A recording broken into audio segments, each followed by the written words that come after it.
I was brushing my hair before bed when the text lit up the dark room, its glow slicing through the stillness the way cold wind slips under a doorframe.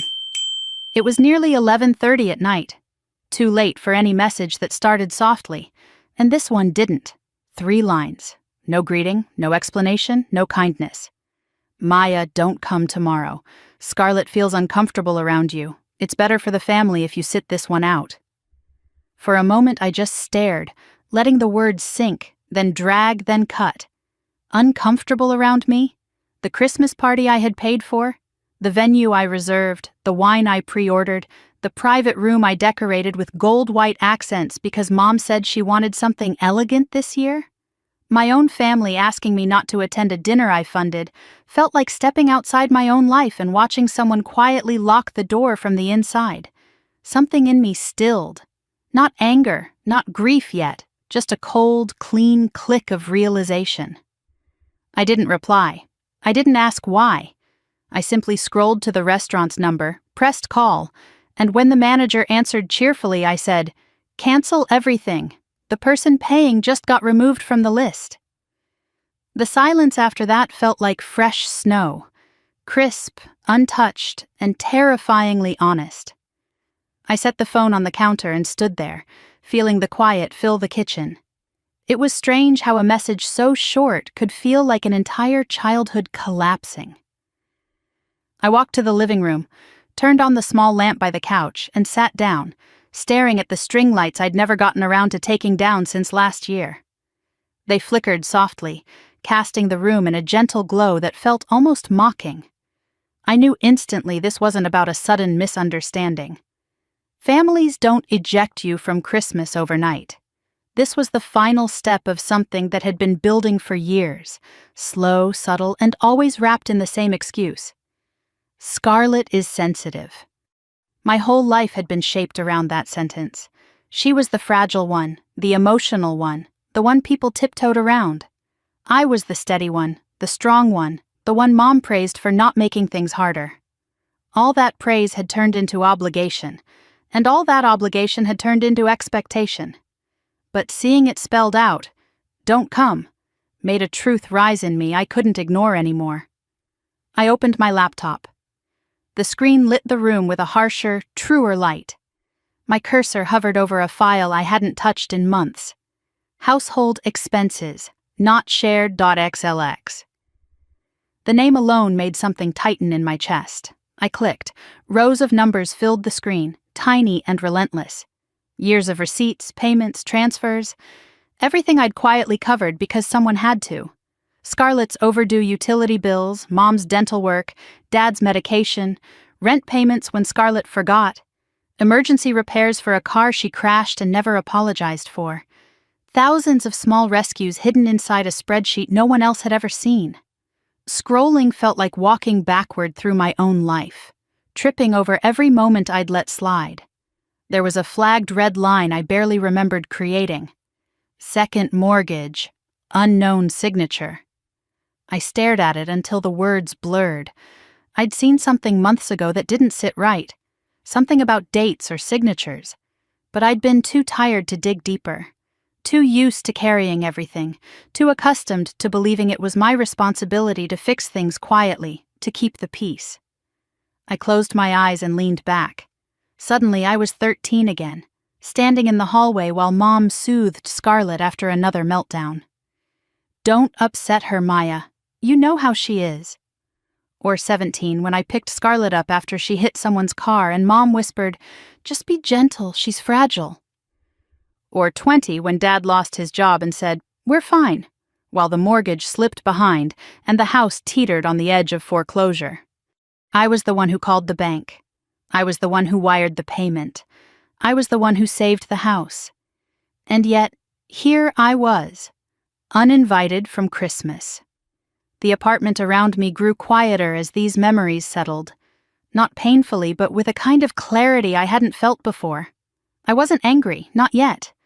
What I felt was the slow unfurling of truth I had buried under responsibility, under guilt, under the illusion that being dependable meant being loved. My phone buzzed again, but I ignored it. I didn't need to read another message telling me why my presence was inconvenient. I had spent years being convenient. I stood and walked to the kitchen, poured a glass of water, and noticed my hand wasn't shaking. That surprised me. Instead of collapsing, I felt steady. More steady than I ever had while playing that role for them. It was as if the message had unclipped something heavy I'd been dragging for years. The file on my laptop glowed faintly from across the room. I walked back and scrolled further down the list, scanning years of quiet contribution. Scarlett's failed classes, Mom's seasonal medications, Dad's forgotten insurance payments. I could trace my life through these numbers more clearly than any family photo album. Somewhere between scrolling and breathing, I realized Christmas wasn't the first time they had removed me. It was simply the first time they said it out loud. I closed the spreadsheet slowly, letting the lid fall shut with a soft click. I sat in the dim light, listening to the faint hum of the heater, feeling the weight of the night settle around me. This wasn't loneliness. It wasn't even heartbreak. It was recognition, cold, clear, impossible to ignore. Tomorrow wouldn't be the Christmas they expected. It would be the Christmas I finally opened my eyes. I woke later than usual, the kind of sleep that doesn't refresh so much as it lets the body shut down for a while. The light creeping through the blinds was soft and cold, the kind of winter sun that didn't really warm anything. My phone lay face down on the nightstand. No missed calls, no messages asking if I was okay. Nothing from Mom, nothing from Dad, and certainly nothing from Scarlett. For a moment, I lay still, listening to the silence. It was strange how quickly a family could make someone feel like a ghost. The group chat pinged twice while I brushed my teeth. A sticker of a cartoon Christmas tree from Scarlett, a heart emoji from Mom underneath it. No one asked where I was. No one mentioned the cancellation. No one seemed to notice the absence of the person who'd paid for the entire celebration. I stared at the little thread of messages and felt something small shift inside me. It wasn't pain anymore. It was clarity. I walked into the living room, sat on the carpet, and opened my laptop again. The spreadsheet appeared like muscle memory. Rows of numbers, dates, notes, all the pieces of my life I had tried to keep orderly while everyone else scattered theirs to the wind. The earliest entries were tiny, almost cute in hindsight. Gas money for Dad when his truck wouldn't start. $50 for Scarlett's forgotten school fee. $85 for a utility bill Mom swore she'd already paid but somehow didn't. Small rescues, small sacrifices. All so normal back then. Scrolling through those early years felt like flipping through an old diary. The version of me that still believed stepping in was love, that being dependable meant being wanted. I paused at an entry from when I was 20. Mortgage relief, $5,800, urgent. I remembered the phone call, Mom pretending to be calm, Dad saying they'd figure it out, the panic underneath every word. I had driven home that weekend and paid the arrears without telling them I had to drain most of what I'd saved. I thought saving their house back then meant anchoring us as a family. I didn't know I was just reinforcing the story they'd spent my whole life telling me. Scarlett was the fragile one, and I was the strong one. Scarlett needed protecting. I was the protector. Scarlett caused chaos. I cleaned it up. And the wildest part?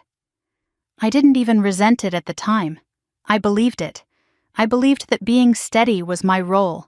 Something noble, something chosen. Not something assigned to me before I was old enough to understand the weight of it. I scrolled forward a few years. Scarlett's name began appearing more often. Car insurance lapses, community college fees for classes she never finished, a $400 makeup haul that hit her overdraft and somehow landed in my lap to fix. She'd always laugh it off. Mom always sighed and asked, "Just this once." It was never once. I closed my eyes and let the memories surface. Scarlett crying because she failed a midterm she barely studied for. Mom telling me not to say anything upsetting. Scarlett getting pulled over and calling me, not Mom, not Dad, me, to come pick her up. I remembered driving out in the middle of the night because no one else thought they should. "You're the strong one," Mom always said, the compliment that turned into a chain. I shook off the memory and returned to the spreadsheet. The more recent entries were darker, numbers climbing, notes vague and rushed. Rent payments when Scarlett moved into an apartment she couldn't afford. Charges from boutiques I'd never set foot in. Medical bills Mom insisted weren't a big deal, but still somehow ended up on my card because insurance mixed something up. Scrolling through it felt like watching a slow leak flood an entire house. By the time I reached the last 2 years, the pattern was undeniable. The expenses weren't small anymore. They weren't mistakes or oversights. They were expectations, quiet ones, unspoken ones, the kind people build entire family structures around. I clicked on the red-flagged entry. Second mortgage, unknown signature. I zoomed in, studying the image. It was just a fuzzy preview, the kind of photo someone takes in a rush. The signature was supposed to be Dad's, but the curve of the R was wrong. The slant was wrong. Everything about it was wrong. A chill ran through me. I tried to remember when I flagged it. Had it been last spring, last summer? I remembered noticing the mismatch, remembering thinking something didn't add up. But I must have let it slide. Too many fires to put out, too many emergencies labeled just this once. My mind flickered back to another memory, one I hadn't thought about in years. I was 17, and Scarlett had crashed a borrowed car. Mom panicked and begged me, "Please don't tell your father how it happened. He can't handle it right now." Dad, when he found out, didn't yell at Scarlett. He looked at me and said, "Could you cover the repair until we get things sorted?" I did. Of course I did. Now, staring at that second mortgage line, I felt an old truth rising. Every time they needed someone to absorb a mistake, they picked me. Every time they needed someone to hide a mess, they turned to me. And every time Scarlett needed an escape, they used me as the cushion. I scrolled again. Next were hundreds of small transactions, but they told a bigger story. Scarlett was living far above her means. Designer skincare, petty travel expenses, Uber charges at 2 a.m, grocery store runs at boutique locations nowhere near her apartment. I remembered Mom once saying, "Scarlett is creative with her money." No, Scarlett was creative with mine. A sharp ache spread through my chest. Not heartbreak, but recognition. This was not new. This was not surprising. It was simply the first time I was allowing myself to see it without softening the edges. I closed the laptop for a moment and rubbed my face. The room was quiet except for the heater humming. The clock on the wall ticked steadily, a sound I usually found comforting. Now it just reminded me how many years had passed while I stood still to keep everyone else steady. I picked up the laptop again, scrolling to Christmas seasons of the past. Little notes I'd forgotten writing. Baked goods for Scarlett's office party. Covered Mom's gift exchange. Paid deposit for Christmas dinner 2021. Scarlett overdraft, again. Then I remembered something else. A Christmas 2 years ago when I arrived early and heard Mom and Scarlett whispering in the dining room. "Don't leave that out," Mom had said. "If Maya sees it, she'll ask questions." They had gone silent when I stepped inside. When I asked if everything was okay, Scarlett had said, "Don't worry about it, you worry too much." I had believed them. Now that memory hit me like a slow-moving truck. They weren't hiding a surprise or a gift. They were hiding bills, debts, evidence. I leaned back against the couch, the realization landing cleanly. They had been removing me from parts of the family long before they dared remove me from Christmas. My phone buzzed again, vibrating against the table. I ignored it. There was nothing left they could say tonight that I needed to hear. The spreadsheet glowed from the screen, a quiet record of 14 years of being the strong one while they built an entire ecosystem around Scarlett's comfort and my silence. It wasn't an accusation, it was a mirror. And for the first time, I was allowing myself to look straight into it. My eyes drifted back to the red-flagged line near the bottom. If that mortgage signature wasn't Dad's, then who signed it? And if they hid that from me, what else had they decided I didn't need to know? The thought settled in my chest. Heavy, but clear. Whatever this was, whatever they had been doing behind my back, it went deeper than Christmas, deeper than money, deeper than favoritism.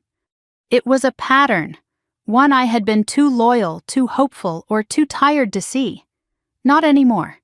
I sat in the kitchen with both hands wrapped around a mug I wasn't drinking from, staring at the faint condensation sliding down its side. The apartment was silent, except for the steady ticking of the wall clock, each click landing like a reminder that time had been moving, even when I'd been too busy holding everyone else together to feel it. The red-flagged line from the spreadsheet, second mortgage, unknown signature, hovered in my thoughts like a warning I had ignored. Now that I'd seen it again, I knew I wouldn't be able to look away. I set the mug down and opened my email, intending to distract myself, but my eyes froze on a message buried inside an old folder, an unread email from last year. The subject line read, "Clarification needed." It was from a loan officer at a local Missouri bank. I felt the same chill I felt when I found that mortgage entry. I clicked the email. It was short, polite, and terrifying. "Please confirm the guarantor information for your relative's application." My name was listed beneath guarantor. I never responded. I hadn't even seen it.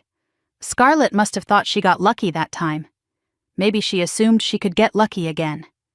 I leaned back in the chair, feeling my pulse rise. All the little moments I'd shrugged off began lining up in my mind like pieces of a puzzle. Moments I'd brushed away to keep the peace. Moments that now took on a darker meaning. I thought of Mom's voice years ago, hushed and hurried, telling me, "You don't need to worry about the bills." Back then, I thought she meant she didn't want to stress me out. Now I realized she didn't want me asking questions. And I thought of Scarlett, smiling like a child who never had to face consequences, dropping hints I never took seriously. Once, she'd held my credit card while I paid for groceries and said, "This limit is so good, Maya. I can't even imagine having one like this." At the time, I had laughed nervously and said nothing. Now that memory felt like a warning. I exhaled slowly. Scarlett's lifestyle had never matched her income. Designer skincare, last-minute weekend trips, new shoes every season. When I asked how she afforded any of it, Mom always had a ready-made answer. "She gets discounts. Her friends treat her. She's resourceful." But nothing about Scarlett's spending habits had ever been resourceful, and certainly nothing about the boutique charges I saw in my spreadsheet, charges from a store less than a mile from her apartment, had anything to do with creativity. Those payments weren't mine by accident. They were mine because someone wanted them to be. A fresh memory crept forward, one I hadn't been able to shake since I'd rediscovered it. A package delivered to my apartment 2 years ago, a high-end serum worth far more than I would ever spend on skincare. The shipping label had my last name, but Scarlett's first name. I'd texted her then, asking if she meant to send it to me. She'd replied, "Oops, my mistake," with a laughing emoji. Now I understood it wasn't a mistake, it was a test. A small one, a rehearsal. I got up and paced the length of the kitchen, the movement grounding me. I could picture Scarlett, hands trembling with excitement as she filled out forms using bits of my information, testing boundaries the way a child tests an electric fence, pushing until something stops them. But nothing ever stopped Scarlett. Not Mom, not Dad, and not me, because I was too busy being the steady one. My heart tightened as the next memory surfaced. The Mother's Day dinner 2 years ago. I had arrived early, carrying a bouquet of tulips and a cake from the bakery Dad liked. As I walked toward the dining room, I heard Mom whisper sharply, "Don't leave the paperwork out. She'll ask questions." The room had gone silent when I walked in.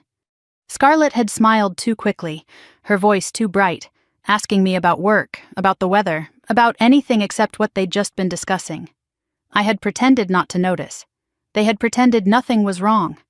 Now I wondered what paperwork I wasn't supposed to see. I walked back to my laptop and clicked the spreadsheet open again. More lines, more numbers, more clues I had missed. Then another memory struck me. Scarlett's emergency room visit 3 years ago. She'd fainted during a late-night party and someone had driven her to urgent care. Mom called me, panicked, asking if I could come down because Scarlett needs you. When the hospital asked for insurance information, Scarlett had handed over my card. I had snatched it back, embarrassed, and paid the bill myself just to get everyone out of the waiting room faster. I never asked how Scarlett ended up with my card. I never asked why Mom didn't stop her. I was too tired, too used to fixing things. Now the exhaustion I felt wasn't from fixing things. It was from realizing how many things I'd let slip through my fingers while trying to be the good daughter. I opened another file, old emails Scarlett had sent me. One stood out, a wrong attachment from 2 years ago. A form with sections blank, a loan application, the guarantor line erased, the cursor blinking where a name should have been. She had sent it to me by accident, then immediately texted, "Ignore that! OMG, wrong file, lol." She hadn't been wrong, she had been rehearsing. My hands felt cold. I rubbed them together. The room felt too still, as though the truth was thickening the air. I remembered Dad, too. His silence. Not hostile, not neglectful, just defeated. The way he'd step in only to step back again, letting Mom orchestrate everything. His signature on the refinance documents I helped pay off when I was 22 hadn't looked shaky back then. Not like the signature in the flagged line of the spreadsheet.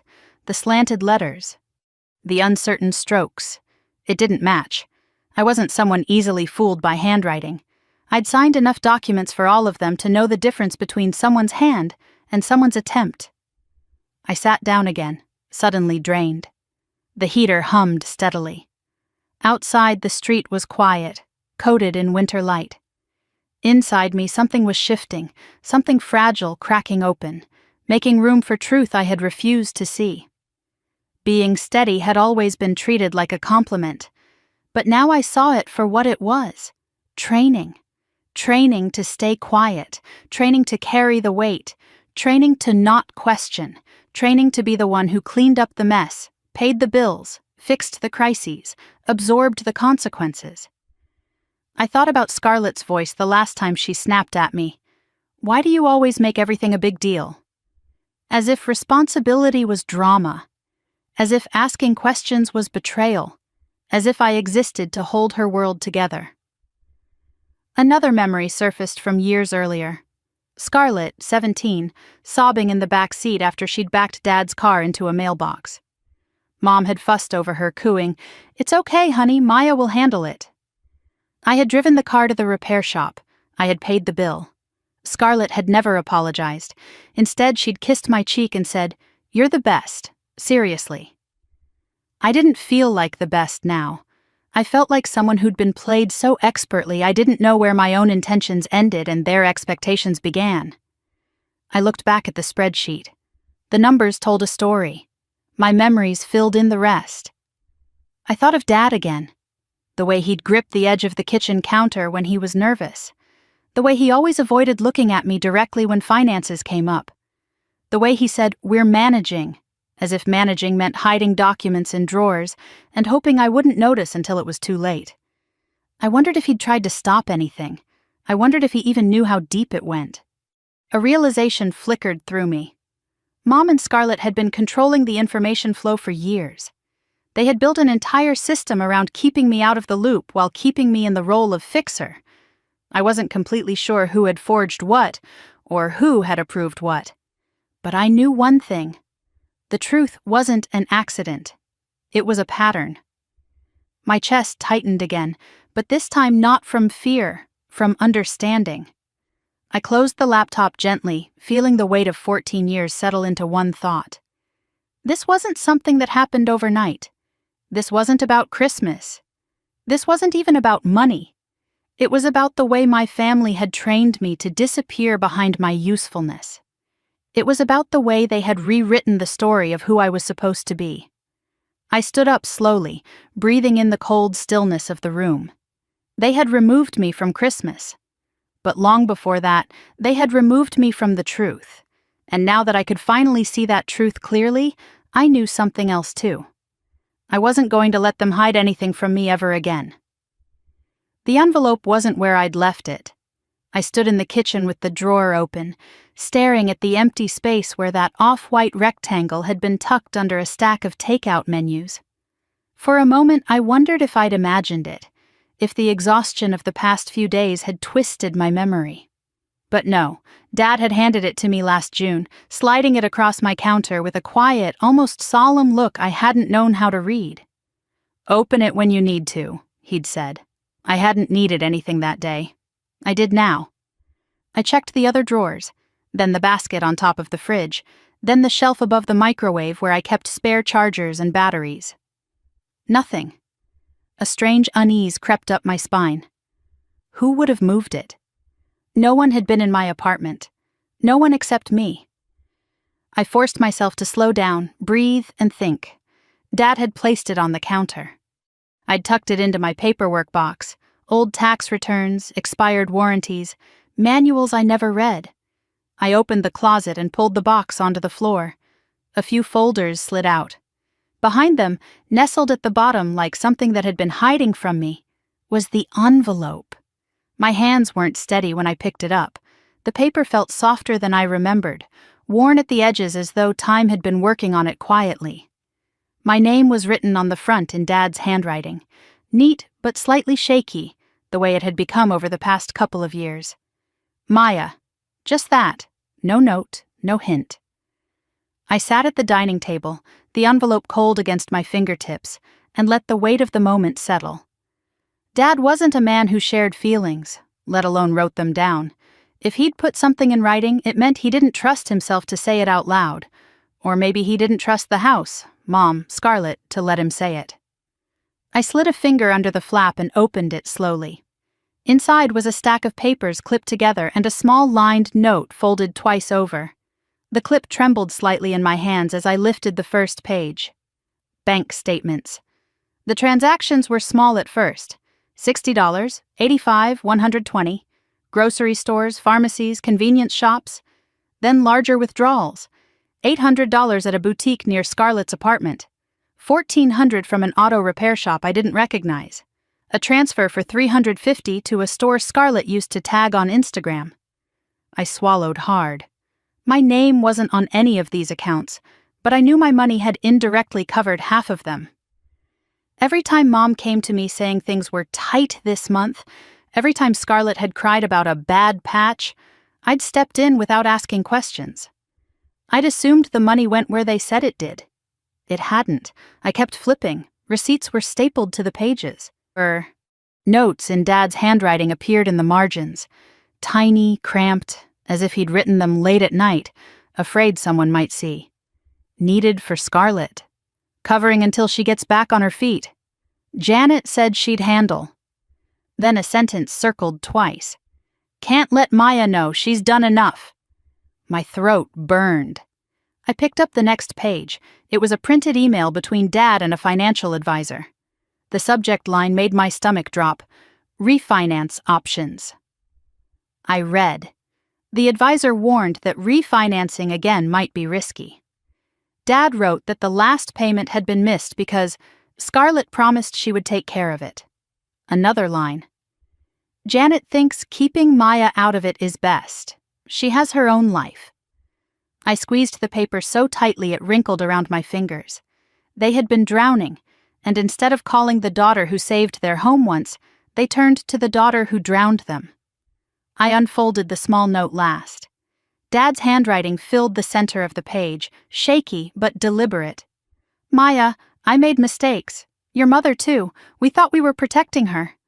I don't know how to undo what's been done. You deserve to know. Please take care of yourself. Simple, heavy, a confession without details, an apology without cure. But the bottom of the note held a line scratched out with force. There's something else. Ask me when you're ready. My fingertips grazed the ink. The words were still faintly visible beneath the hard strokes of the pen. Something else? Something bigger than the refinance? Bigger than the loans? Bigger than the deception woven through every part of my financial history? I looked back at the stack of documents. Patterns emerged like bruises under dim light. Scarlett's spending, Mom's excuses, Dad's silence, and me, always there, always covering, always fixing, always the steady one. They had relied on me to hold the ground steady beneath their feet even as they dug the holes deeper. My chest tightened as another memory surfaced. Dad standing in the garage last summer, shuffling envelopes, looking exhausted in a way that frightened me.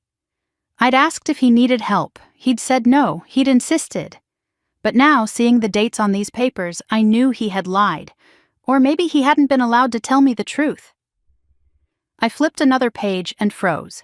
Attached to the back was a printout of a loan application. My name was typed in the top corner, not as applicant, but as guarantor. The space for signature was blank, but someone had practiced copying my signature in the margins, over and over, variations of my name, my initials, written in hesitant strokes that didn't belong to me. My breath caught. I knew that handwriting. It was Scarlett's. The loops on the Y's, the uneven slant on the M. They matched her notes from high school, her grocery lists, the way she used to sign her name on birthday cards. I pressed my hand to my forehead. The room felt smaller. Everything I'd suspected in the last 48 hours suddenly crystallized into something undeniable. Scarlett hadn't just been careless. She hadn't just been irresponsible or emotional or overwhelmed. She had been preparing, testing boundaries, practicing, and someone, Mom, Dad, both, had been enabling her, hiding it, cushioning the fallout. I gathered the papers into a neat stack, even though my hands were shaking. I couldn't let myself fall apart. Not yet. There was too much I didn't understand, too much that had been hidden from me. The answers weren't in this envelope alone. They were scattered in the years behind me, years I had spent solving problems without knowing I was one of the problems they wanted to solve in secret. I sat still for a long moment, letting the truth settle into the space around me. The refrigerator hummed. A car door shut outside. Life continued as if nothing inside my apartment had shifted, as if nothing in my family had cracked open. I closed the envelope and stood, letting the weight of it rest in my palm. My parents had been protecting someone all these years. But it wasn't me, and it wasn't themselves. It was Scarlett. And if they had gone this far to keep me from seeing the truth, I could only imagine how much further the lies might reach. I walked to the window, watching the snow drift down in quiet spirals. My reflection stared back, tired, shaken, but suddenly awake in a way I hadn't been for years. Whatever this was, whatever something else Dad had scratched out of his note, I was going to find it, and I wasn't going to let them hide another thing from me again. I woke on Christmas Eve long before the sun rose, the kind of early morning that feels like a mistake.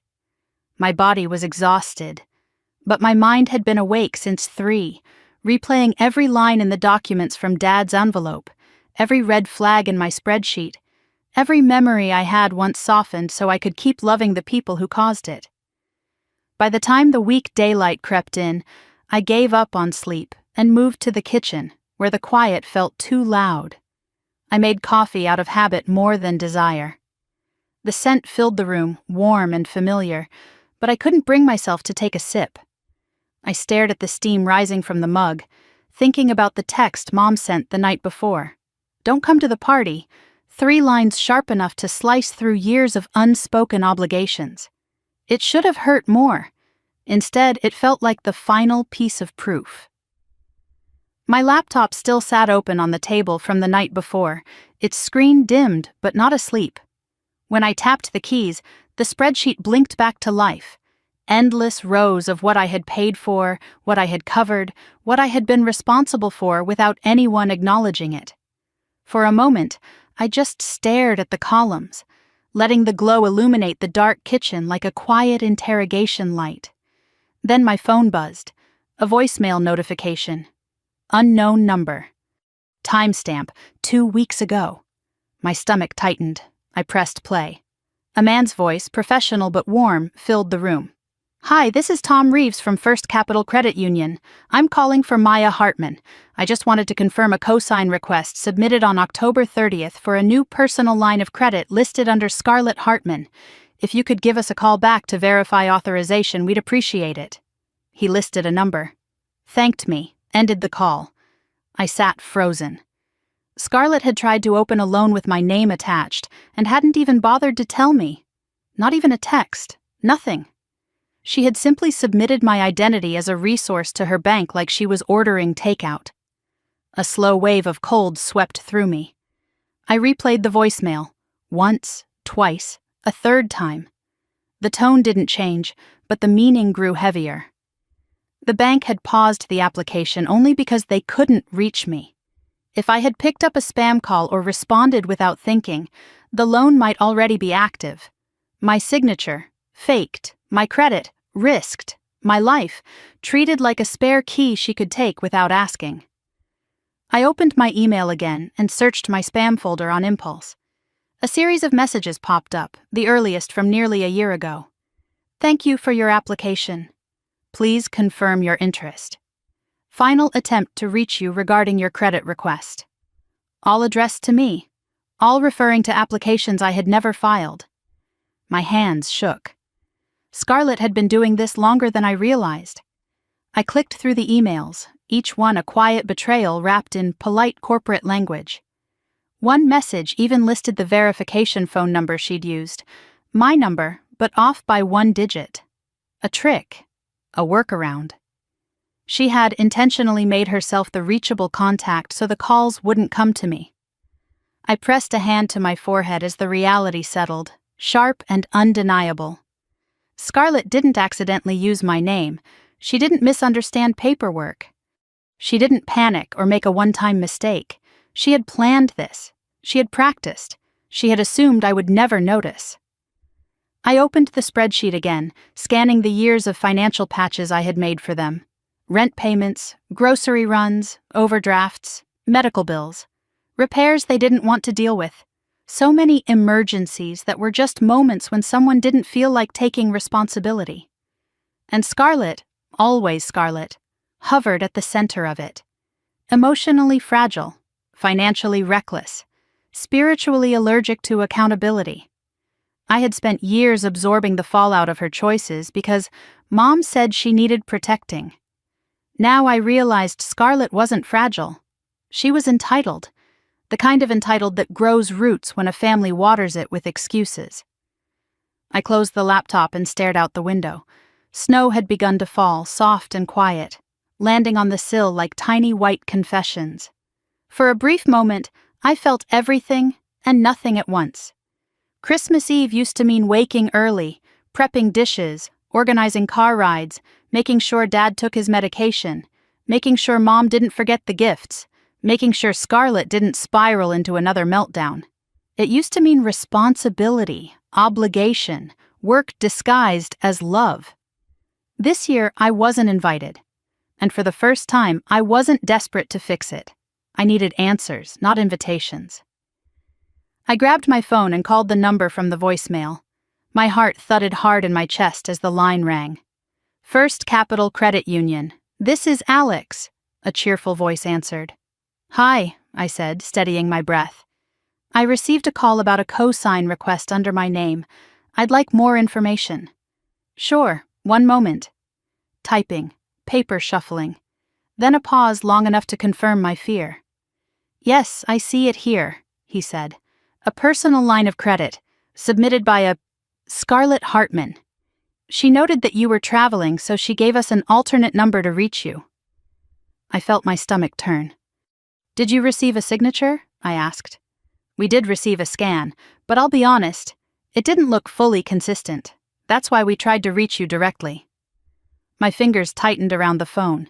He hesitated before adding quietly, You should probably check your credit report, ma'am. I thanked him and hung up, my throat thick. Scarlett had forged my name. The truth landed like a slow, painful exhale. This wasn't clumsiness. This wasn't immaturity. This was fraud. I sat on the edge of the couch, letting the silence stretch. Outside, the snow kept falling. Inside, the truth kept forming. Scarlett had pushed me out of Christmas not because she felt uncomfortable, but because she didn't want me near when the fallout arrived, when the bank called, when the forged signature was flagged, when Mom and Dad realized she'd dug a hole they couldn't charm their way out of. They needed me out of the picture, out of the conversation, out of the room. Scarlett had always assumed my silence was her safety net. But silence wasn't safety, it was permission, and I had been granting it for far too long. I stood up slowly, breath steadying as a new clarity settled over me. I wasn't going to confront Scarlett today. I wasn't going to call Mom. I wasn't going to beg anyone to explain why they thought I deserved to be used. I was going to protect myself. I grabbed my keys, my coat, and the folder with everything. Dad's note, the mortgage printout, the emails, the spreadsheet. As I slipped on my boots, a name surfaced in my mind like a small spark of memory. Nina Gresham, the attorney my coworker once mentioned, the one who specialized in financial exploitation and family asset protection. I opened the drawer by the door and dug through old papers until I found her business card, tucked between a dry cleaning receipt and a warranty form. I held it up to the light. A handwritten note at the bottom read, "Call me if they're using you." The snow kept falling outside, soft and unhurried.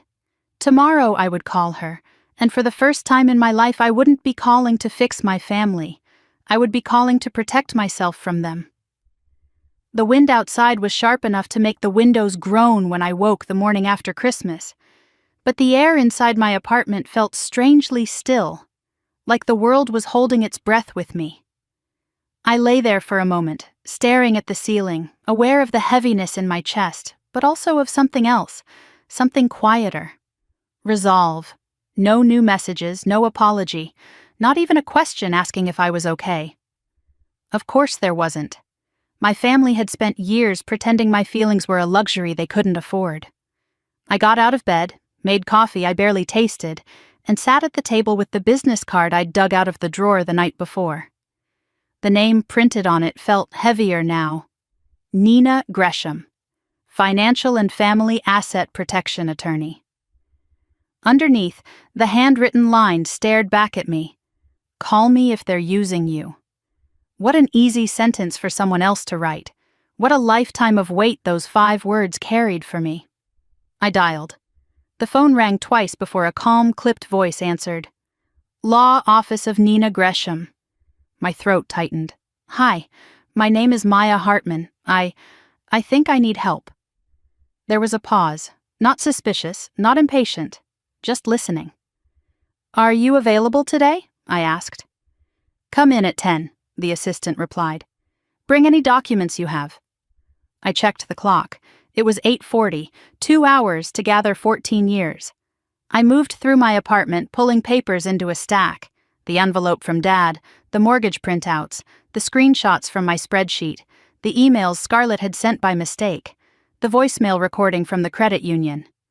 Every piece of evidence felt like a brick I'd carried without knowing.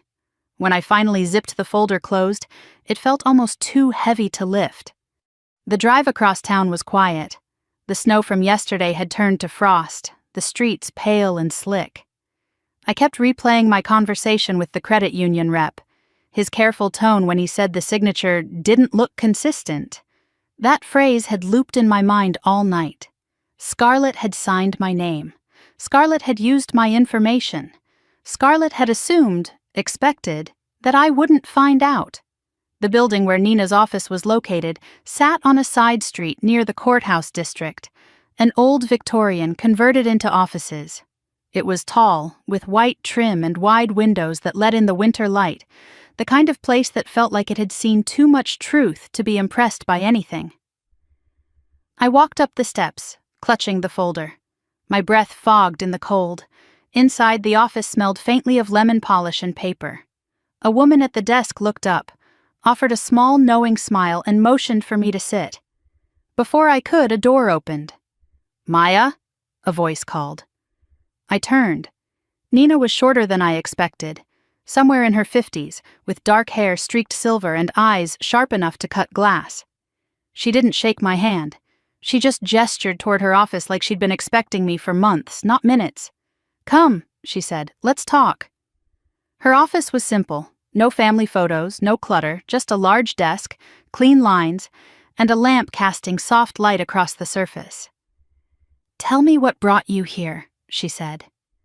For the first time in days, I exhaled without feeling like I might break. I told her everything: the Christmas message, the voicemail from the bank, the forged credit application, the envelope from my father, the refinance, the bills, the pattern, the silence, the expectation, the exhaustion. I didn't cry. I didn't shake.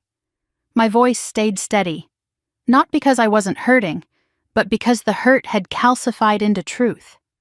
Nina listened without interrupting, her fingers resting lightly on a pen she never used. When I finished, she nodded once, not in surprise but in recognition. "What you're describing," she said, "is not a misunderstanding. It is patterned financial and emotional exploitation." My breath caught. Patterned exploitation. Words I had never let myself consider. "You've been acting as a financial caregiver," she continued, "unpaid, unacknowledged, and likely manipulated into silence. Your family has learned you won't say no, so they stopped giving you chances to say it." I swallowed hard. "It isn't your fault," she added. Something inside me buckled. I hadn't realized how much I needed someone, anyone, to say that. Nina reached for the folder I had placed on her desk. She didn't rush. She spread the documents into neat rows, skimming each page, her eyes sharp and unreadable. Mortgage statements, bank withdrawals, the forged signature, Scarlett's scribbled notes, the envelope from Dad. She tapped one paper lightly. "Here," she said, "this is illegal." Her finger moved to another. "This, too." Then another. "And this one is coercive." I watched her, feeling something shift. Fear turning into validation, confusion turning into certainty. After several minutes, she leaned back. "You need protection," she said. "Legal, financial, and emotional." I nodded, unable to speak. "We'll start by creating a structure they can't undermine," she said. "A private trust. You purchase the house, but your parents retain lifetime residency rights. They cannot refinance. They cannot borrow against it. They cannot add your name to anything again. And your sister?" She paused. "Your sister does not get access to anything." I exhaled slowly. It was the first time anyone had said out loud what I had begun to feel but didn't dare articulate. "And the debts?" I asked. "If you choose to pay them," she said, "we document every transaction, signed, notarized, no ambiguity, no guilt leveraged against you later." I stared at her, stunned by how simple she made it sound. Simple, not easy, but clear. "What about the loan application?" I asked quietly. "We'll put a fraud alert on your credit with all 3 bureaus, and a freeze. No one, not even you, can open new credit without unblocking it first." A freeze, a literal barrier between my identity and my family's access to it. Then she said something that felt like a door unlocking inside me. "You've spent your whole life making space for them. It's time to make space for yourself." I blinked hard, not trusting myself to respond. Nina folded her hands. "We start today," she said. "Now." She slid 3 forms toward me: credit freeze, fraud alert, trust initiation. I signed them one by one, each signature feeling less like a scribble and more like a reclamation. When I finished, Nina gathered everything into a single folder. "You're not alone anymore," she said. Those words nearly broke me. I thanked her, though the word felt too small for what she had done. Outside, the cold hit me immediately, the kind of chill that made my eyes sting. But for the first time, the cold didn't feel heavy. It felt clarifying. In the car, my phone buzzed. Another voicemail from Mom, her voice sharp, defensive, accusing. I didn't listen to the whole thing. I deleted it. I sat back in the driver's seat and closed my eyes. Tomorrow the real work would begin. Meetings, signatures, boundaries, consequences. But tonight, for the first time, I felt something close to peace. I wasn't the steady one anymore. I was the one setting the terms. The drive from Colorado Springs back to Missouri felt longer than usual, as if the winter roads stretched themselves just to make me sit with everything I now knew. Frost clung to the edges of the windshield, the sky a dull silver that made the whole world look tired. My hands stayed tight around the steering wheel no matter how many times I told myself to relax. Today wasn't about confrontation, not the loud kind. It was about truth, about finally putting everything on the table with no room left for excuses or guilt. When I turned onto my parents' street, the familiar houses looked small and worn, like they had shrunk in my absence. The old maple tree in front of their yard had lost most of its leaves, branches bare and skeletal against the sky. The garage door was cracked open a few inches. Through the sliver, I saw my father standing there, staring down at a stack of papers in his hands like they were a puzzle he couldn't solve. Seeing him like that, still frail without meaning to be, sent a strange ache through my chest. He looked up when my car pulled into the driveway, but he didn't wave. He just watched, expression unreadable. Mom opened the door before I even reached the steps, wiping her hands on a dish towel, though nothing in the kitchen smelled like it had been cooking. Her smile was quick, too quick, the kind she used when she wanted something to look normal. "Maya," she said, touching my arm lightly. "We're glad you're here." It was the same tone she used when she wanted to distract me as a child, too warm, too rehearsed. I stepped past her, feeling the familiar clutter pressing in from every angle. Papers, flyers, unopened envelopes. Years of chaos disguised as daily life. "Where's Scarlett?" I asked. "Out," Mom said immediately. "Yoga class." Of course she was. Before I could say anything else, a knock sounded at the door. Mom stiffened. Dad emerged from the garage, wiping his hands on his jacket. The knock came again. Firm, calm. Nina. Mom's face paled, confusion flashing into something firmer. "Why is a lawyer here?"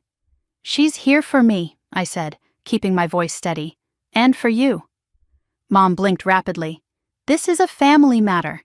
We don't need lawyers involved in our home." Dad said nothing, but I saw the way his jaw tensed. Nina stepped inside without waiting for an invitation. She was polite, composed, but her presence filled the room like a quiet alarm. Her notary followed behind her carrying a small briefcase. "Good morning," Nina said. "Let's sit." The living room felt smaller as everyone settled. Mom perched on the couch's edge, fingers knotted in her lap. Dad sat heavily in his recliner, eyes somewhere between me and the floor. Nina placed a folder on the coffee table, spreading out documents the way she had done in her office, methodically, with purpose.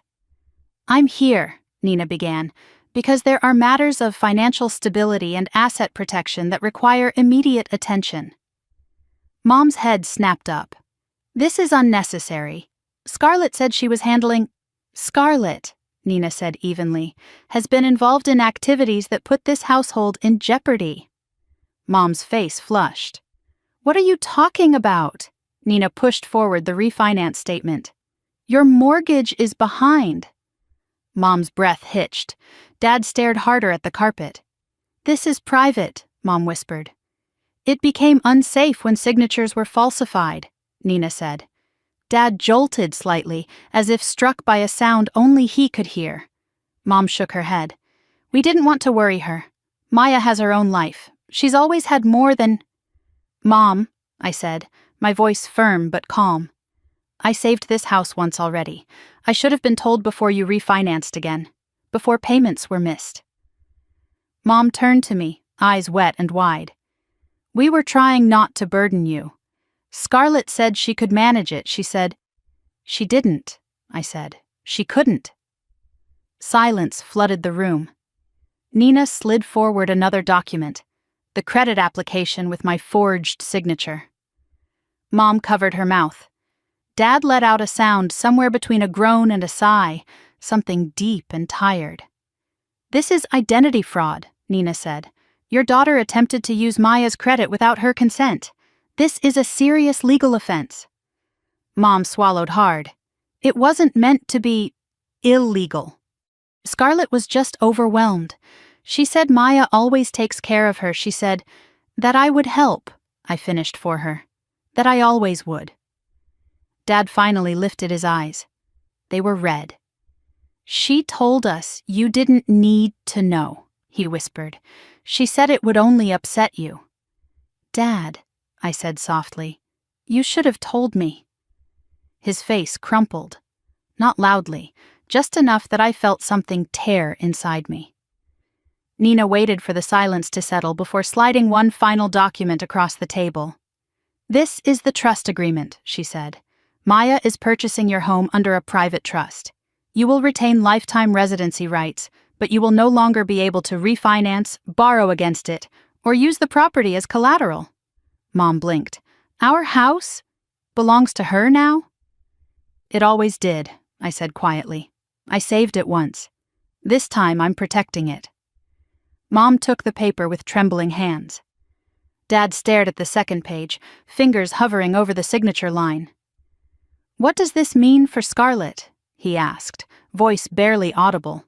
It means, Nina said, she cannot access this asset, and she cannot use Maya's information to support her lifestyle. Mom flinched. She won't like this, she murmured. She doesn't have to, I replied. She just has to stop. Nina handed them pens.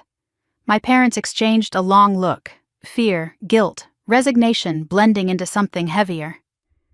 Then Dad lifted the pen, exhaling as though the act itself cost him strength. Mom watched him and whispered, Are we doing the right thing? Dad nodded, though his hand shook. It's the only thing left to do. He signed. Mom followed, tears slipping down her cheeks. The notary stamped the pages, the sound crisp and final like a gavel. For a moment no one spoke. Then Mom wiped her face and said, barely audible, You didn't have to do this. I met her eyes. No, I said. I didn't. She lowered her gaze. I stood, feeling the weight in the room shift. The house was the same, but everything inside it had changed. Nina gathered the documents, packed them into her briefcase, and nodded for me to follow. When I stepped outside, the winter wind hit me like a wake-up call. Crisp, sharp, honest. Behind me, through the thin walls of the house, I heard Mom's voice. Low, urgent, frightened. She's really gone through with it. I told you she wouldn't hesitate. Dad's reply was softer, but I caught the words anyway. We can't keep doing this to her. I walked down the driveway, each step heavier than the last, but for the first time in my life I wasn't walking away to keep the peace. I was walking away because the truth finally had a place to stand. Scarlett showed up an hour after sunset, pounding on my apartment door with the kind of force that made the hinges shudder. 3 sharp knocks, perfectly spaced, perfectly intentional, the kind that told me she'd rehearsed them on the walk-up. I had just sat down with a blanket and a cup of tea, hoping for one quiet evening after the chaos with my parents. The universe apparently had other plans. I stood frozen for a moment, the echo of her knocking spreading through the room like a warning. When I finally approached the door and looked through the peephole, my breath caught. She was soaked from the winter drizzle, mascara streaked down her cheeks, hair frizzy and sticking to her skin. But she wasn't crying from sadness. That much I knew. This was rage disguised as heartbreak. I opened the door a few inches. She didn't wait. She pushed it wider and stepped inside like she had every right to be there. You just ruined everything, she said, her voice trembling with the effort of keeping herself together. Do you have any idea what you've done to this family? I didn't move. I did what needed to be done. Scarlett laughed, a sharp, humorless sound. Needed? Really? You embarrassed us. You embarrassed Mom, and Dad can't even look at you after what you pulled. I let out a slow breath. Scarlett, they signed because they had no other choice. They were drowning. She glared. Because you made it look like that. You made it look worse than it was. I stepped back so she could pace, knowing she would anyway. She always needed room when she was spiraling, and she always assumed the world should expand to accommodate her. She started gesturing wildly. Mom called me sobbing, saying you showed up with a lawyer like we're criminals, like we're stupid. You forged my name, I said calmly.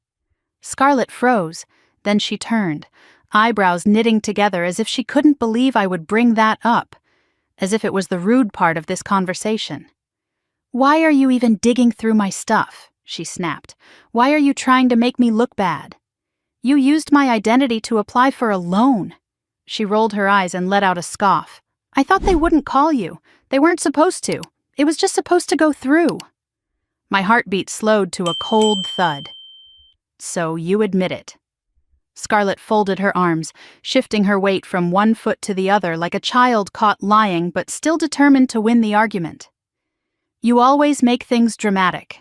It wasn't fraud. It was a shortcut. I was going to pay it back." "Scarlett, you wrote my name on a loan application. What do you think that is?"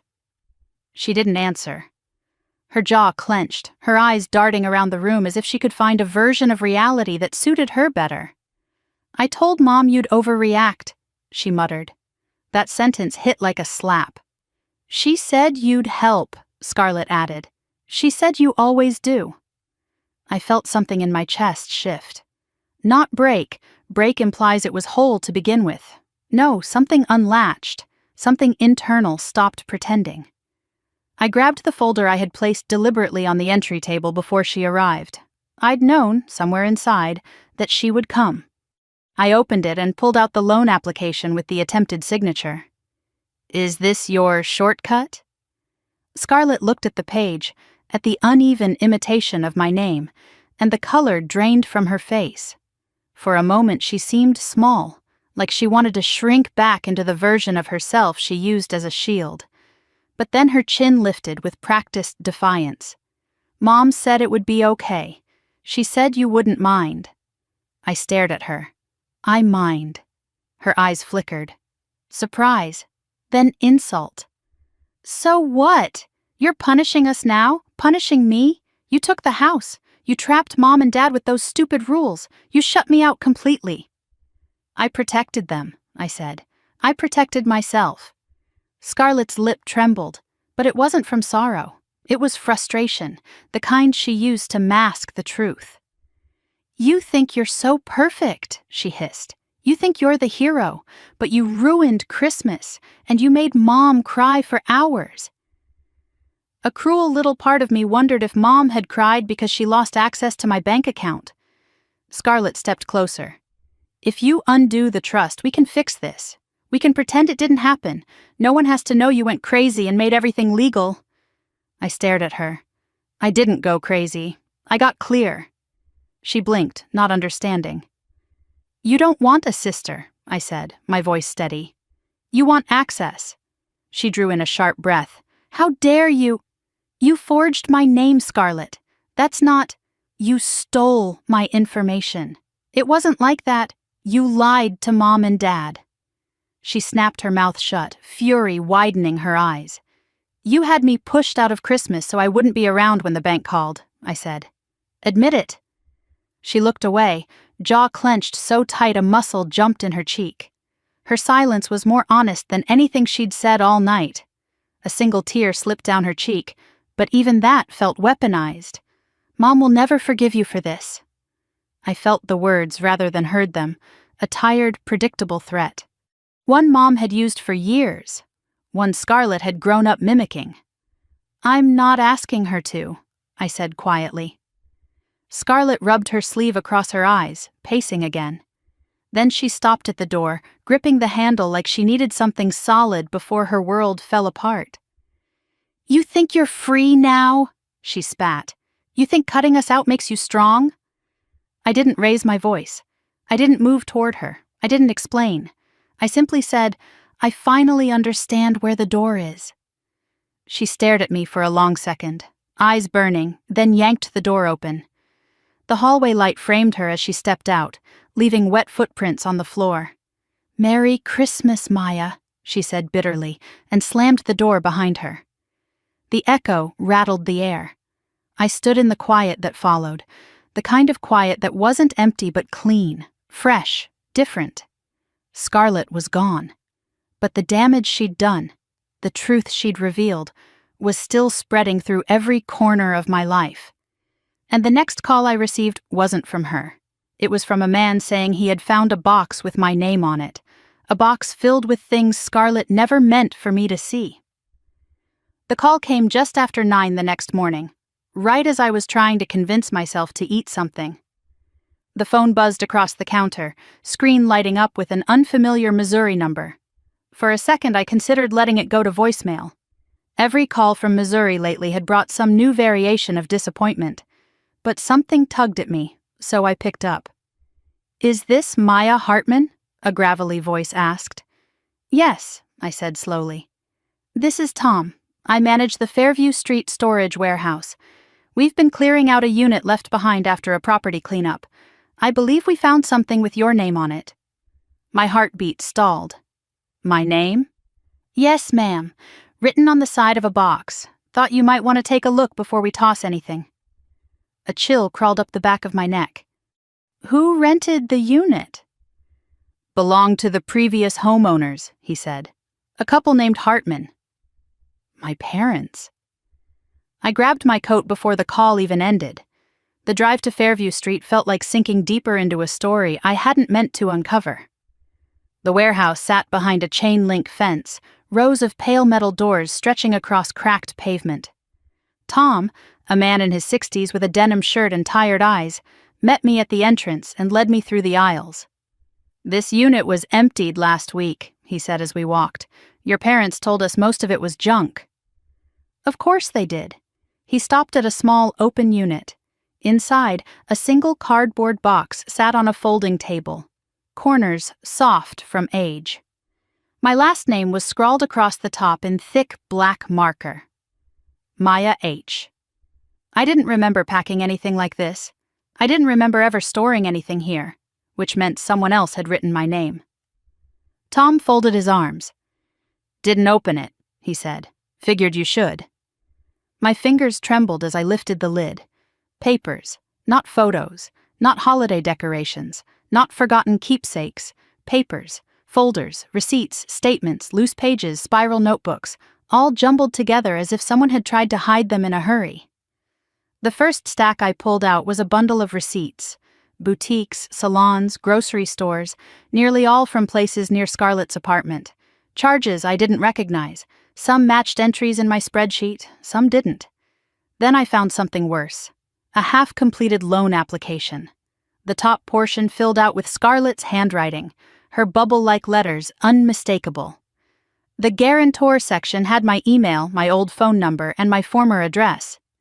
The signature line was blank, but the margins were filled with shaky attempts at my name. Practice signatures, dozens of them. My stomach twisted. I reached deeper into the box and pulled out a spiral-bound notebook with a blue cover. The first page was titled Budget 2021-2023. Inside were lists of Scarlett's debts, credit card balances, due dates. Next to several entries she had written, "Ask Mom if Maya can help." Use Maya's credit? She won't say no if it's for them. Them, not Scarlett, them. Using my name on behalf of the family, as if my identity were a household resource. My eyes pricked with heat, but I kept turning pages, more scribbles, notes about which bills she planned to roll over, a reminder to call the bank, a line that stopped me cold. Keep Maya out of the loop until things settle. I swallowed hard. The notebook slipped in my hands. I picked up another stack of papers, this one in a neater pile, my mother's handwriting on the top page. List of bills Maya can cover if needed. Scarlett upset, avoid talking about finances. Maya will pay quietly, don't stress her. I felt the air leave my lungs. My mother had written an actual list of which responsibilities I would absorb. As if I were a safety plan. As if I were an institution. I kept reading anyway, even when it hurt. Near the bottom was a photocopy of my driver's license. Behind it, photocopies of forms with my information in the fields, applications that had been started but not submitted. Or maybe they had been submitted and rejected. Then a loose sheet of notebook paper with Scarlett's handwriting again, but this time the letters were rushed, jagged. Get new phone. Maya's number might get flagged soon. Flagged. Because she knew what she was doing was illegal. Because she knew the loan attempts were catching up. Because she planned to try again. My hands felt cold, almost numb. Tom shifted awkwardly nearby. "Didn't mean to pry," he said gently. "Just thought someone should give it to you. There was a man here last week looking for it, but he didn't leave a number." I straightened. "A man?" Tom nodded. "Younger, dark jacket, real agitated. Told us not to throw anything out. Said the box could ruin everything." A cold shiver spread through my spine. Scarlett didn't have a boyfriend last I knew, at least not one Mom had mentioned. But she lied easily, frequently. "Did he say who he was?" I asked. "No name," Tom said. "Just rushed off when I told him we weren't allowed to release anything without proper ID." For a moment, all I could do was grip the box's edges to steady myself. Someone else knew this box existed. Someone else was worried about what it contained. Someone else was trying to make sure I didn't see it. I gathered the papers back into the box, though my hands were still shaking too much to stack them neatly. When the lid finally slid back into place, I felt a strange, hollow steadiness settle into my ribs. This wasn't about missed payments anymore. This wasn't about Scarlett being irresponsible. This wasn't even about Christmas. This was about years of hidden choices, calculated ones, made behind my back. This was about a pattern designed to keep me in the dark and keep Scarlett afloat. This was about a family system that relied on me being quiet. Tom walked me to the car. He helped me lift the box into the trunk and wiped his palms on his jeans. "Sometimes the things folks try hardest to hide are the things that need the most light," he said quietly. His words sank deeper than he probably meant them to. I thanked him, shut the trunk, and got into the car. The cold air bit the inside of my lungs as I exhaled. The box behind me felt like a weight on the entire vehicle, dragging all my years of quiet enabling into the present where they finally demanded attention. As I pulled out of the lot, the snow began falling again. Soft, silent, relentless. Everything I needed to see was in that box. And the first person I was going to show it to was Nina. The box sat in the passenger seat like a living thing, heavier than cardboard had any right to be. I pulled into the empty parking lot of a grocery store 2 miles from Nina's office and cut the engine, letting the silence swallow me. My hands were still trembling from the warehouse, from Tom's words, from the sight of my name written on applications I had never seen, never agreed to, never signed. The heater clicked softly. Outside, snow drifted in lazy spirals, gathering on the windshield in thin sheets. I rested my forehead against the steering wheel, breathing in through my nose, out through my mouth, the way I used to when Scarlett's meltdowns consumed entire rooms. Only this time, it was the truth consuming me. A loose piece of paper had slipped from the box when I carried it out of the warehouse. It lay on the seat beside me, Scarlett's jagged handwriting. "Use Maya's credit. She won't say no." That single line hollowed out something inside me. I wasn't a sister to her. I was a resource, someone to borrow from, take from, drain without consequence. I picked up the page and shoved it back into the box. I couldn't sit here any longer. Nina needed to see all of it. The drive to her office felt dreamlike, my mind replaying scenes from years I hadn't realized were warning signs. Scarlett handing me my own credit card with a smirk. Mom insisting they had it handled while I covered another bill. Dad saying, "Don't worry your mother, she's stressed enough." How many times had they nudged me away from the truth? How many times had I obliged because I loved them? When I pulled up outside the Victorian office building, Nina was already at the door, as if she'd been watching for me. She didn't wave. She simply nodded once, calm and steady. "You brought it," she said when I stepped inside, her eyes landing on the box. "It's worse than I thought," I whispered. "I expected as much," she replied. She led me straight to the conference room. The long wooden table gleamed under soft lamplight. I set the box down, the thud echoing off the high ceiling. Nina pulled out a pair of glasses and motioned for me to sit. "Let's see what they've been keeping from you." My hands hovered over the lid for a moment. Opening it here felt like ripping the last curtain down, exposing everything, my family's manipulation, my own complicity, all the ways I'd been blind by choice or exhaustion. But I opened it anyway. Papers spilled out, receipts, statements, notebooks, applications. Nina began sorting in silence. She formed 3 piles with surgical precision. Financial abuse, she said, patting the first pile. Receipts, withdrawals, transactions that made no sense for a household allegedly strapped for cash. Identity misuse, she added, pressing her hand on the second. Loan applications, the photocopy of my license, practice signatures, my email address scribbled in Scarlett's handwriting. And manipulation patterns, she finished, sliding the notebooks aside. The lists Mom made, the notes Scarlett wrote, the reminders to keep me unaware. She tapped the third pile with her pen. This is the part people underestimate the most. I swallowed. The emotional part? She nodded. Manipulation is the foundation of every financial exploitation case I've ever handled. And this, she picked up the notebook where Scarlett had written, "Don't tell Maya until after the holidays," is a blueprint. I felt sick. A shaky breath broke free from my chest. What do I do now? Nina didn't answer immediately. She picked up the photocopy of my driver's license, studying the faint bend in the laminated corner. This wasn't found by accident. Someone put this in that unit. She selected the practice signatures. She was preparing. I pressed my palms against my thighs. I know. Then Nina looked at the loan application with my information scribbled in, and her expression hardened. This is enough to file a police report. The room tilted slightly. The words police report echoed in a voice that could have been mine or someone else's. I imagined Scarlett in handcuffs, Mom crying and blaming me, Dad looking away like he always did when he couldn't handle the truth.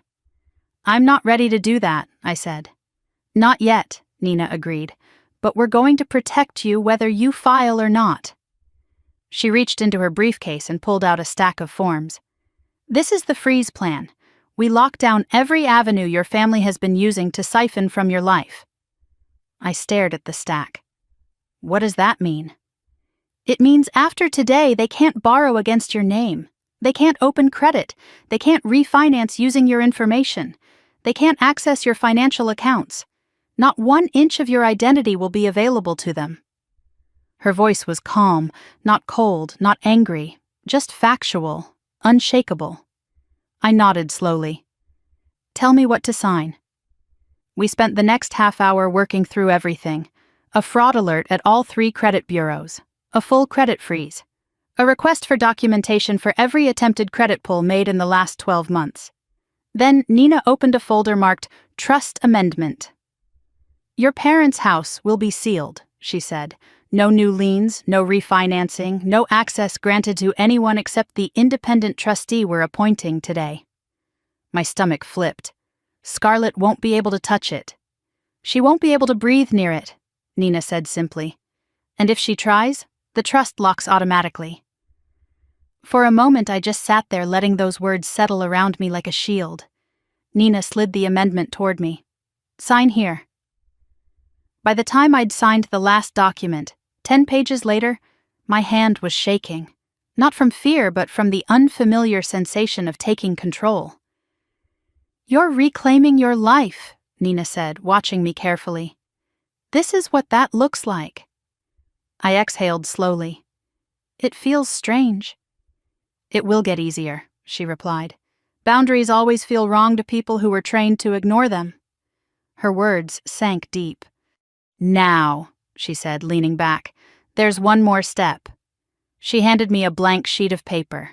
Write a letter to the trustee, explain the pattern of abuse, list the attempts at fraud, and formally request that no member of your family be notified of changes unless legally required.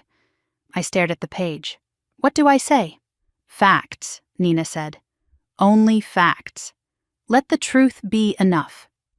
So I wrote, line after line, everything I had uncovered, everything they had done, everything I could no longer ignore. When I finished, Nina skimmed the letter and nodded. "This is the turning point," she said. I slid the letter into the file, and for the first time in years, I didn't feel like the ground beneath me was unstable. I felt anchored. To myself, to the truth, to the life I finally had permission to protect. Outside, the sky had dimmed, clouds thick and low. I walked to my car with the wind cutting across my cheeks, but I didn't feel cold. My phone buzzed, a notification from Experian. Credit freeze active, another from Equifax, a third from TransUnion. All three, locked, protected, mine. I sat in the driver's seat, looking at the notifications glowing on my screen. For years, my life had been something other people borrowed from. Not anymore. The doors they had used, some quietly, some boldly, were closed now, sealed. And if anyone tried to push them open again, I would finally be on the other side. The apartment felt different when I walked inside that evening, as if something in the air had shifted without permission. For the first time in a long time, the silence didn't feel like punishment. It felt like space, wide, untouched, waiting for me to step into it. I set my keys on the counter and realized I wasn't bracing myself for a voicemail, an emergency, or a request. My shoulders, so used to tightening, stayed loose. I turned on a single lamp in the living room, letting its warm glow settle into the corners. The string lights I never bothered to take down flickered softly against the window. I wasn't sure if I liked them or if they were simply familiar, but for the first time in days, they didn't feel like remnants of obligations I'd failed to meet. My phone buzzed on the table, 9 missed calls from Mom, another 3 from Dad, 2 texts from unknown numbers I didn't bother opening. When I played Mom's first voicemail, her voice was sharp, trembling with practiced distress. "Maya, your sister is devastated. You blindsided us. This is not how families handle things." I deleted it before she finished. The next voicemail was quieter, softer, meant to nudge instead of strike. "You didn't have to bring lawyers. Your father is anxious. Scarlett is sensitive. This is hurting everyone." Delete. Not once did she ask if I was okay. I placed the phone face down and walked to the kitchen, opening the fridge without really looking for anything. I wasn't hungry. I wasn't tired. I was simply still. And that stillness felt like oxygen. Something tugged at me, an old habit, and I reached for my planner. For years, my life had been a rotating calendar of family needs, medication reminders for Dad, dental appointments for Mom, rent deadlines for Scarlett. I flipped to next month and stared at the notes I had written weeks ago out of routine. Dad's cholesterol checkup, Mom's annual cleaning, Scarlett's lease renewal, a reminder to reorder supplements for Mom, a reminder to check Dad's mileage reimbursement. Every line was proof of a life spent holding up everyone else's. I clicked through each reminder and hit delete. Delete, delete, delete. Each click felt like peeling back another layer of expectation I had trapped myself under. I paused at the last one. Scarlett rent due. And for a moment, a memory flickered. Me wiring money at midnight 2 years ago because she'd forgotten again, and Mom begged me with that frail voice that always made me bend. I deleted it. The room felt lighter. I set the planner aside and walked toward my bookshelf, running my fingers over the spines. I couldn't remember the last time I'd read something just for myself. Everything these past years had been about managing, fixing, anticipating. I pulled out a random novel, not because I intended to read it, but because I wanted to remember what it felt like to choose something without guilt. The phone buzzed again. This time it was Dad. His voicemail was slow, heavy. "Your mother is upset. Scarlett is, well, she's emotional. You didn't need to go to such extremes." I pressed delete as soon as the familiar guilt began to rise in my chest. Then I took a breath. A long one, a cleansing one. I wasn't required to absorb this anymore. The realization washed over me like warm water. I cooked dinner, not because anyone expected it, not because anyone needed me, not because I had to rush off to solve a crisis. I cooked because my body asked for something warm. Roasted vegetables, a slice of sourdough, a glass of wine I'd been saving for a special occasion. Tonight felt special enough. I ate slowly, tasting the food instead of swallowing between phone calls or guilt. The apartment was quiet, but it wasn't empty. It felt full, full of choice, full of breath, full of a life that had room for me now. After dinner, I cleaned the dishes methodically. It wasn't a chore, it was grounding. A way to claim space back inch by inch. Then another memory drifted up. Years ago at a Christmas party, I had excused myself from dinner because Mom whispered Scarlett had locked herself in the bathroom. I remembered standing in the hallway, coaxing my sister out while the turkey went cold and the guests exchanged awkward glances. When Scarlett finally came out, mascara streaked but dramatic as ever, Mom hugged her and whispered, "Thank goodness Maya's steady." They never asked if I was okay after missing my own meal. Tonight, I ate every bite. Later, I sorted through a drawer of paperwork, old receipts, notes, med lists I kept for my parents. I moved every document related to them into a box, not to throw away, just to set aside. I labeled it in thick black marker, "Not my responsibility anymore." The marker squeaked against the cardboard, the sound oddly satisfying. My phone buzzed again. A text this time, from Scarlett. "You destroyed Christmas and this family. Hope you're proud." Something inside me went quiet, then clearer. She didn't say sorry. She didn't admit what she'd done. She didn't ask if I was okay. Her pain wasn't grief, it was loss of access. I blocked her number.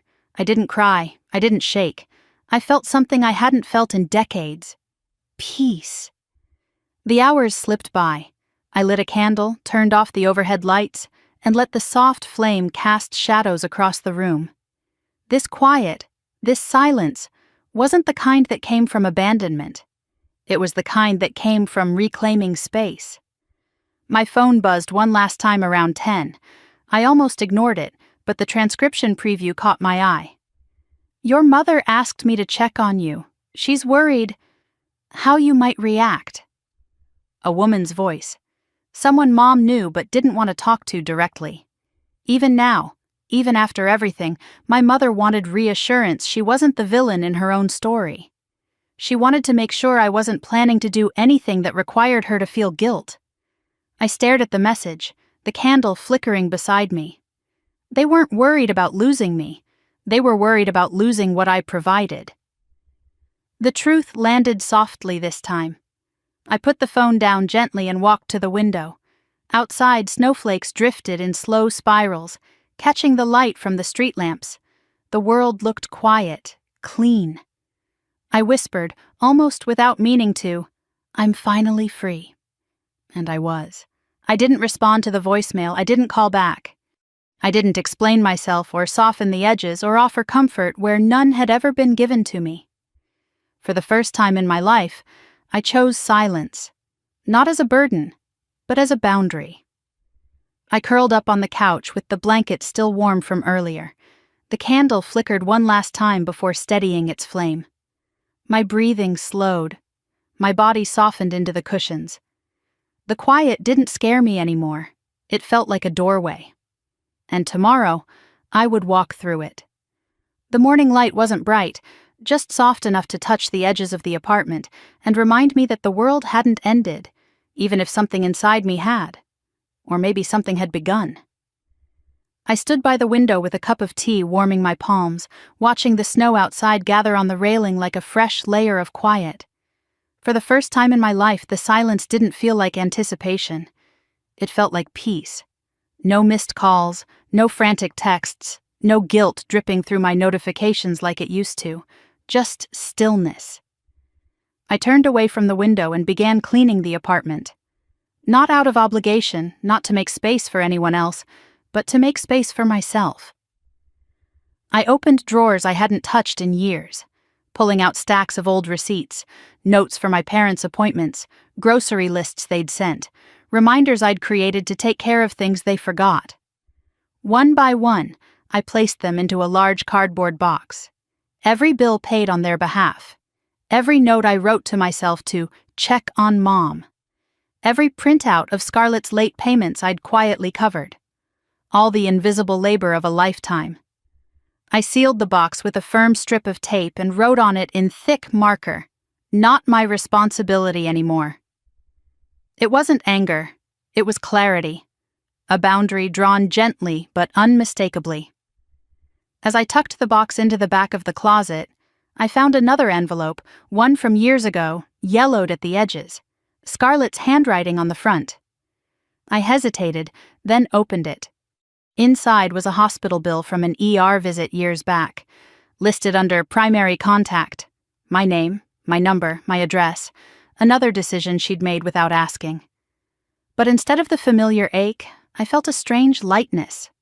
Not because it didn't hurt anymore, but because I finally understood that the hurt wasn't my fault.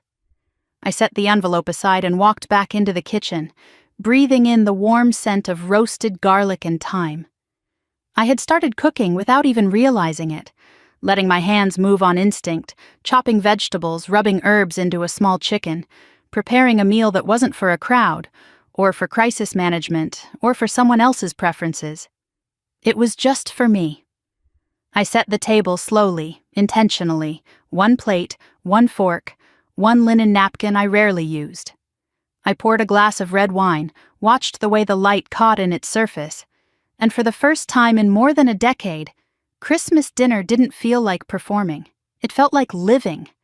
The first bite tasted like relief, warm, savory, grounding.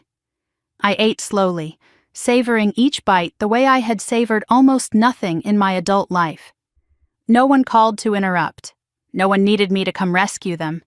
No one expected me to fix the holiday. When I finished eating, I washed the single plate by hand and dried it with the towel Mom embroidered for me when I'd first moved away. A small lump formed in my throat, but it wasn't grief. Not anymore. It was acceptance. I folded the towel neatly and placed it back in the drawer. Then I sat at the table again with 2 pieces of stationery. I took a deep breath and wrote. A letter to my parents, honest, steady, without blame. I love you. I always have. But I can't carry the weight you've placed on me anymore. I didn't leave the family.